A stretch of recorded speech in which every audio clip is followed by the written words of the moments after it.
अरे क्यों इतना इतराए रे, हाँ क्यों इतना इतराए रे, ओ माटी के पुतले।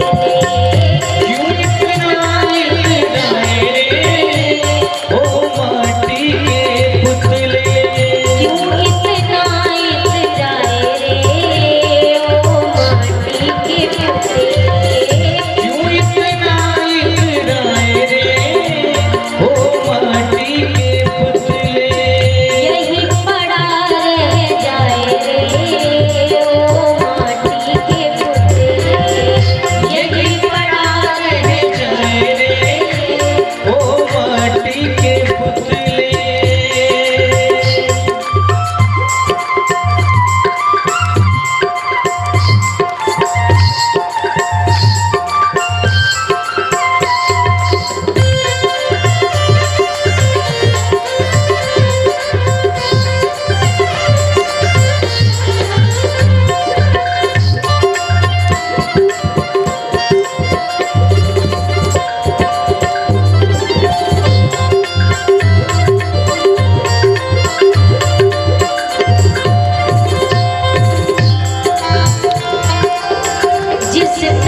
सजावे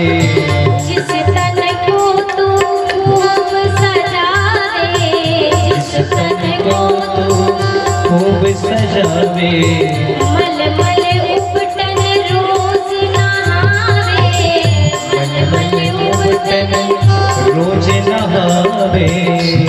लेकिन मानव का ये तन हमेशा साथ रह सकता नहीं, कब बिछड़ जाए कोई ये बात कह सकता नहीं। जिंदगानी का किला मधुबन किसी का है दिया, और मैं नहीं, मेरा नहीं, जीवन किसी का है दिया। जिसने दिया है उसे लेने का भी पूरा हक। ये तो यही धरा रह जाए रे, ओ माटी के पुतले। यही धरा रह जाए रे, ओ माटी के पुतले।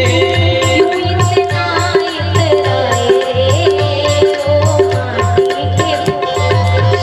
क्यों इतना इतराए रे, ओ माटी के पुतले।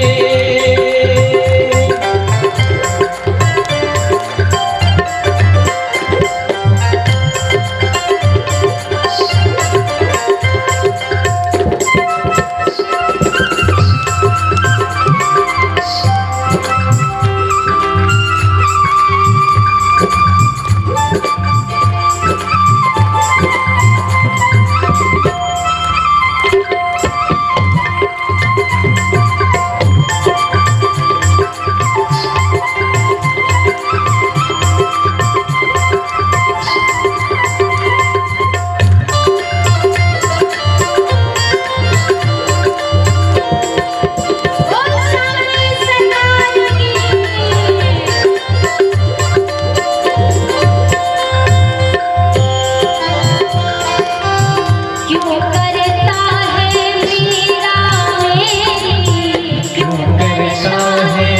मेरा मेरी,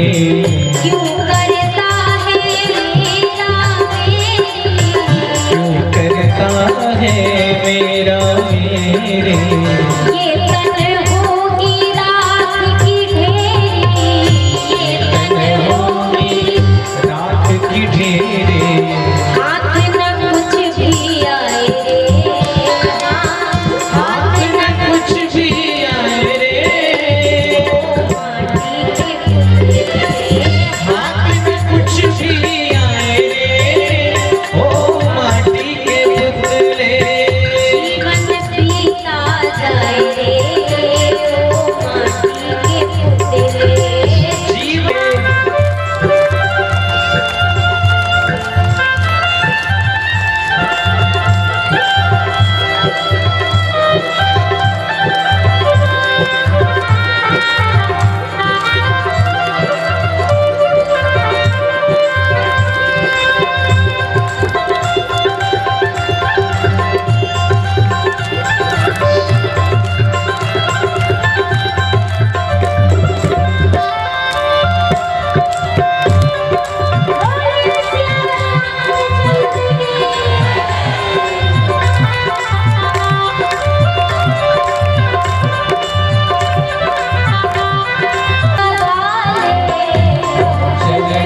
प्रभु चरणों में प्रीत लगा ले, प्रभु चरणों में प्रीत लगा ले, अपना जीवन धन्य बना ले, अपना जीवन धन्य बना ले, अपना जीवन धन्य बना ले, अपना जीवन धन्य बना ले।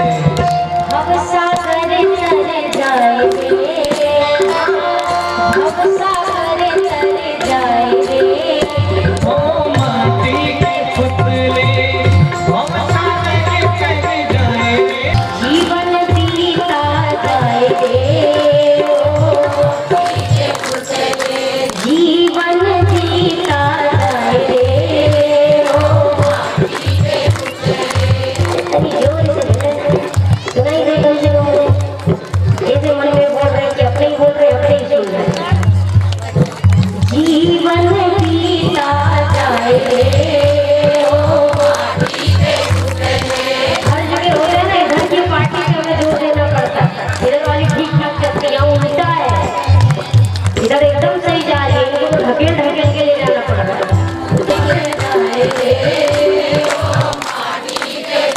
हाँ, क्यों इतना इतराए रे, चलिए, आंसर कर दो एक साथ। बीता जाए रे, ओ माटी के पुतले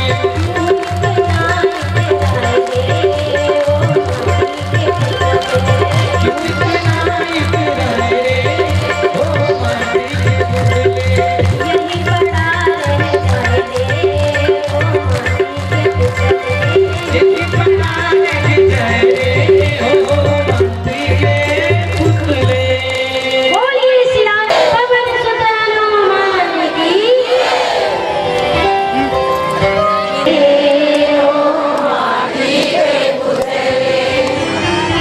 एक राजा था और उसके यहाँ एक सेवक लगा हुआ था। बहुत सारे सेवक होते थे, तो एक सेवक का काम था, राजा का जो सोने का कमरा था ना, जहाँ वो सोता था, उसकी साफ सफाई करने का काम था। तो आज वो बेचारा, उसका भाग्य कहे कि दुर्भाग्य कहे, आज वो गया साफ सफाई करने लगा और राजा जी के बिस्तर को जब साफ करने लगा ना, तो छुआ। अब बेचारा टूटी फूटी खाट पे सोने वाला मड़ैया के नीचे, और राजा का जब वो मखमली वाला बिस्तर छुआ ना, तो उसे बड़ा अच्छा लगा भाई, इतना सुंदर लगा। उसने सोचा कि राजा तो रोज सोते हैं, लाओ जरा हम बैठ के देखें, थोड़ा देखे तो कि बैठ के कैसा लगता है। तो बैठा, बड़ा अच्छा लगा भाई, उसे तो आनंद आ गया। हाँ बताओ, इसी पे वो रोज सोता है। उसने इधर कोड़े मारने वालों से कहा, इसको बंद करोगे कोड़े मारना। उस व्यक्ति से कहा, सेवक से एक बात बताओ, तुम्हें दर्द हो रहा है और तुम हंसे जा रहे। उसने कहा, महाराज हम अपने दर्द से नहीं, हम तो आपके आने वाले समय से हंस रहे हैं। मतलब हम अपने लिए नहीं हंस रहे, हम तो आपका सोच के हंस रहे हैं, मेरा सोच के। क्यों क्यों महाराज, इस बिस्तर पे हम केवल 15 से 20 मिनट सोए और आपने हमें 100 कोड़े मरवाए, और आप इसी बिस्तर पे 60 साल से सोते आ रहे हो, आपको कितने पड़ेंगे ऊपर जाके सोच लो, याद रखना। और मुझे ये 100 कोड़े क्यों खाने पड़ रहे हैं? क्योंकि मैं अपना कर्म भूल के, मेरा कर्म था साफ सफाई करना, ये मेरा कर्म था, मैंने कर्म छोड़ दिया और आराम में लग गया। हनुमान जी क्या कहते हैं, राम काज कीन्हे बिनु मोहि कहा, मुझे आराम नहीं है। कब तक? जब तक राम जी का काम ना हो। मेरा काम था ये साफ सफाई का, मैंने कर्म भूला और कर्म भूल करके आराम फरमाने लग गया, तो 100 कोड़े की सजा मिल गई। आप तो अपना कर्म भूल के 60 साल से पड़े हो इसी बिस्तर पे, आपके तो कोड़ों की गिनती भी नहीं हो पाएगी, इतने पड़े। अपनी कर्म को ध्यान रखना, जीवन में कर्म से बड़ी चीज भैया। जैसे हम यदि सोचे हमारे अच्छे कपड़े बताएंगे हमारे विषय में, हमारे महंगे कपड़े बताएंगे हमारे विषय में, बिल्कुल नहीं, कतई नहीं। आप आप जब किसी भी दुकान से गुजरेंगे ना, तो जो सबसे अच्छा वाला पीस आया होता है वही पुतले को पहना के बाहर खड़ा कर देते हैं, ताकि बाहर से जितने गुजरे उनको देख के आए कि इसके पास ये वाला आ चुका है। यदि अच्छे कपड़ों से इंसान की अहमियत या पहचान होती तो उन पुतलों की कितनी अहमियत होती, कितनी कीमत होती। पहचान, अहमियत, महत्व हमारे कपड़े नहीं, हमारे कर्म सुनिश्चित करते हैं। हमारा कर्म कैसा है, हमारा कर्म यदि अच्छा है तो फिर ये कपड़े मायने नहीं रखते। आपने एक से एक संतों को देखा होगा। हमारी श्री अयोध्या धाम में आपने सुना होगा श्री परमहंस जी महाराज, उन्होंने जीवन में साबुन को छुआ तक नहीं, सरयू जी की रेत से ही नहा लेते थे। और उनके वस्त्र आदि आप देखते तो सोचते, और वो ऐसे थे कि बड़े बड़े मंत्री भी उनके सामने डरते थे, कांपते थे। और यदि वो संत श्री का तो कब से साकेत धाम वास हो गया, पर अयोध्या का हर एक शख्स यही कहता था कि यदि वो महाराज जी होते तो राम जन्मभूमि का फैसला कब का आ गया होता, ये आज तक का इंतजार नहीं करना पड़ा होता। कपड़ों से नहीं, कर्म से पहचान होती है कि हमारे कर्म कैसे हैं, इस जीवन में कर्म कैसे हो। खाली किताब की तरह ये पूरा जीवन है। अपने जिंदगी की किताब पर अपने कर्मों की कलम से कुछ ऐसा कर जाना, पढ़ने के लायक लिख जाना या फिर लिखने के लायक कर जाना। कुछ ऐसा करिए, या तो फिर कुछ ऐसा लिख दीजिए कि दुनिया पढ़े, जैसे गोस्वामी जी की मानस संसार पढ़ता है। या फिर कर्म ऐसे हो कि आपके विषय में कोई लिखे और सारा जगत उसे पढ़े। हमारे प्रभु का चरित्र है, सारा संसार पढ़ता है, मर्यादा पुरुषोत्तम है प्रभु मेरे। तो कर्म तो तारों के तेज में चांद छुपे नहीं, सूर्य छुपे नहीं, बादल छायो, रीढ़ पड़े राजपूत छुपे नहीं, दाता छुपे नहीं, मांगन आयो, चंचल नारी के नैन छुपे नहीं, प्रीत छुपे नहीं, पीठ दिखायो। और कभी गंग कहे सुनो शाह अकबर, कर्म छुपे नहीं भस्म। खूब भस्म खोद ले, लेकिन जो सच्चाई होती है ना, जैसे सूर्पनखा कितनी सुंदरी बन के गई थी, लेकिन जैसे ही परिस्थिति थोड़ी सी बदली, अपने असली वाले रूप में आई कि नहीं आई। तो कर्म नहीं छुपते हैं कभी भी, और भगवान के सामने तो छुप ही नहीं सकते हैं। अब क्या हुआ आगे, प्रभु ने सोचा मैया सती इतनी दूर तक आई है, और यदि एक आध बूंद शंका भी बची रह गई तो बड़ी दिक्कत हो जाएगी। तो इनकी शंका का समाधान करें, कैसे करें। जहाँ चित वहीं तहाँ प्रभु आसीना, से वही सिद्ध मुनीस प्रवीण। जिस ओर देख रही है भगवान दिख रहे हैं, खुद को भी देख रही है, भोले बाबा भी वहीं पे है। मैया सोच रही है ये सब वहाँ है तो मैं कौन हूँ, और यदि ये सामने है तो इधर कौन है, इधर है तो ये कौन है। और जब कुछ नहीं समझ में आया तो मैया ने आंख बंद की और वहीं बैठ गई रास्ते में। नयन मूंदी बैठी मग मार्ग में ही बैठ। अब मन में एक पश्चाताप हो रहा है, कैसा। मैं शंकर कर कहाना माना, और क्या किया मैंने, निज अज्ञान राम पर आना। मैंने भोले बाबा की बात नहीं मानी, कितना समझाया लेकिन नहीं माना। तो अब क्या करना, अपनी अज्ञानता व शिव की परीक्षा ले ले तो आ गई। अब चिंता मुझे ये हो रही है कि जाकर जवाब क्या दूंगी, क्या उत्तर दूंगी वहां जाकर। मैया यही मन में चल रहा है मैया के, और मैया को पश्चाताप तो है, लेकिन मैया सती ने जिस माया से माँ सीता का वेश बनाया था ना, उसी माया ने मैया की मति ही फेर दी।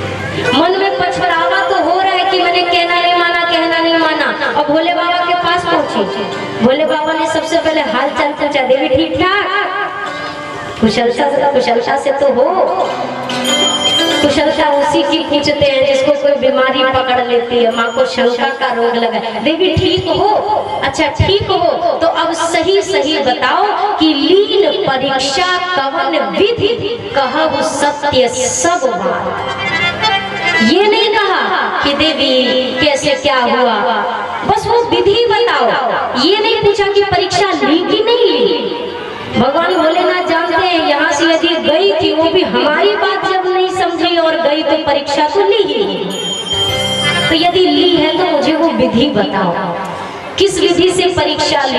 और ध्यान रहे, कहूँ सत्य सब बात, एक भी छुपाना नहीं सकती, सारी बातें सच सच बताओ।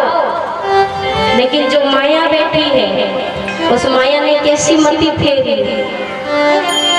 आज माया मैया के मुख से क्या बुलवा रही है, कछु न परीक्षा लीन गुसाई, कछु न परीक्षा लीन गुसाई, लीन प्रणाम तुम्हारी हिनाई, कीन प्रणाम तुम्हारी हिनागी। कोई परीक्षा नहीं ली, बस प्रणाम किया और आ गई। अच्छा ऐसा क्यों? आप तो परीक्षा लेने गई थी। वो सरकार हुआ ऐसा ना, मैं जा रही थी और मेरे मन में एक बात आई, क्या आप देवोगे देव महादेव, आप कुछ बोले वो गलत हो सकता है क्या? कभी नहीं। जो तुम कहा सो मृषा न होई, जो तुम कहा सो मृषा न होगी, मोरे मन प्रतीत यस होई, मोरे मन प्रतीत यस होए। मार पड़ी मेरे मन में ये बात उठ गई, मेरे भोले बाबा कुछ गलत थोड़ी ना कहेंगे, इसीलिए परीक्षा नहीं ली। और भोले बाबा को यकीन नहीं है, यदि मेरे शब्द से कोई प्रभाव नहीं पड़ा तो विचारों का कौन सा प्रभाव पड़ जाएगा कि रास्ते में ही सुधर गया सब कुछ। ना ना ना ना, कुछ तो गलत है।